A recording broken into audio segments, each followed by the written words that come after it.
ওরে বাবা গো, কি পরিমাণ সুন্দর একটা ওয়াশরুম, বাথরুম, টয়লেট রুম, যে যেটা বলেন সবই একসাথে অন্তর্ভুক্ত। একটা জাস্ট একটা বড় রুমের মতোই অনেকের হয়তো বা। এত বড়, এত সুন্দর, কি বলবো। এটা হচ্ছে আমাদের শ্রীলঙ্কার যে রিসোর্টের ওয়াশরুমটা, আপনাদের সাথে একটু শেয়ার করতেছি।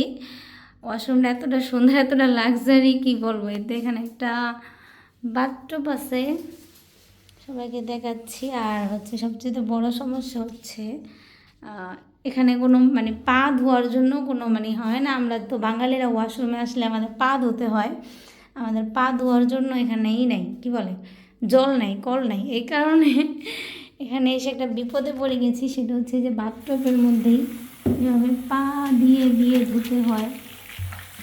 কে কী ধরনের সমস্যায় পড়ছেন আপনারা একটু কমেন্ট করে জানাবেন তো। এই তো দাঁড়ান, পাওয়াটা ধুয়ে নিতেছে একটু। এটা হচ্ছে ঠান্ডা জল, এটা হচ্ছে গরম জল। এই হচ্ছে অবস্থা। দেন এখানে তারা অনেক বড় প্যাকেটে খুব ছোট্ট দুইটা সাবান দিছে। এই যে একটা, আর ওই যে ওইখানে আরেকটা সাবান আছে। দুইটা সাবান এখানে দেওয়া আছে, সোপ। আর এই হচ্ছে একটা শ্যাম্পু, কিন্তু শ্যাম্পুর স্মেলটা ওরে বাবারে জাস্ট মাথা ধরে যায়। মানে খুবই তীক্ষ্ণ, এখানকার সব কিছুর মানে স্মেলই খুবই তীক্ষ্ণ আর কি। আর হচ্ছে এই তো এগুলো আমরাই নিয়ে আসছিলাম, কি বলবো। আর এই তো এখানে আবার চেয়ার টেবিল যা যা আছে সবই আছে এখানে, মানে ড্রেস রাখার জন্য এই কিছু জায়গা রাখা আছে। তো এই হচ্ছে যারা বাইরে আসবেন তারা মানে চেষ্টা করবেন সবাই অবশ্যই একটা করে, যেটা ওয়াশরুমে গেলে যেটা বেশি প্রবলেম ফেস করলাম সেটা হচ্ছে জগ নাই। জগ ছাড়া আমাদের স্নান করে বলা বা গোসল করা বলেন, এটা করতে খুবই প্রবলেম।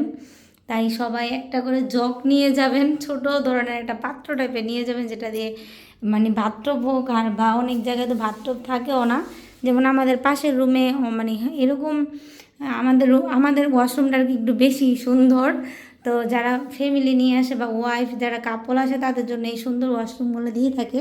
আর যারা ফ্রেন্ডরা আসে তাদের জন্য আবার এরকম দেয় না, তাদের জন্য আবার এমনি নর্মাল বাথরুম, মানে বাথরুম বড় থাকে বাট বাথটব থাকে না, জাস্ট ওয়াশরুম মানে টয়লেট আর হচ্ছে বেসিনটা দিয়ে থাকে।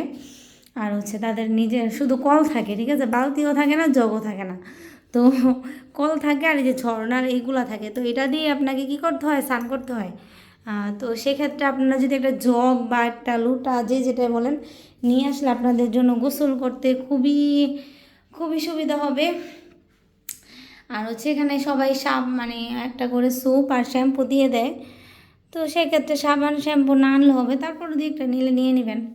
যারা মেয়ে আছেন তাদের তো আর এতটুকু শ্যাম্পুতে হয় না, এই আর কি বিষয়টা ভাবলাম আপনাদের জানা। আর হচ্ছে আরেকটা বিষয়, সেটা হচ্ছে শরীর আমরা যারা শরীরের মধ্যে একটু মানে কী বল, আপনারা কি বলেন, যে ওই যে খোসা, শরীর যে কসলানো হয়, আমরা কসলাম মানে শরীর যে কসলাই, খোসা হয়তো বা বলেন, ক্লিন করি যে সাবান লাগিয়ে, কে কোনটা বলেন কোন দেশে সেটা তো আমি জানি না। তো ওইটাও কিন্তু আপনি যখন কোথাও যাবেন ট্রিপে, ওই সব জায়গায় ওয়াশরুমে আপনি জগ, বালতি এবং শরীর কসলানোর যে খোসা কিন্তু পাবেন না। তো ভাবলাম আপনাদের একটা ইম্পর্টেন্ট টিপস দিয়ে দেই যারা নাকি বিভিন্ন এরকম ঘুরতে পছন্দ করেন বা প্ল্যান করতেছেন যে ভবিষ্যতে কোথাও যাবেন ফ্যামিলি নিয়ে, তাদের ক্ষেত্রে খুবই উপকার হবে আমার মনে হয়। তো রুমটা দিনের বেলা দেখাবো, রাতের বেলা যেহেতু এখানে একটু অন্ধকার অন্ধকার ভাব আছে, কারণ এত বড় মানে রুমের হাইটা বিশাল বড়, মানে দেখেন যেমন লম্বা তেমন পাশে, মানে যে কারণে লাইটগুলা আবার অনেক উঁচা হয়ে গেছে, তো যে কারণে মানে অন্ধকার লাগে, ঠিক আছে ঘরটা। এই হচ্ছে বিষয়টা। দেখুন একটা বড় আলমারি আছে, এই তো সব অগোছানো হয়ে আছে। যাই হোক, আমি দিনের বেলা একটা ভিডিও করে আপনাদের দেখাবো, এই আর কি।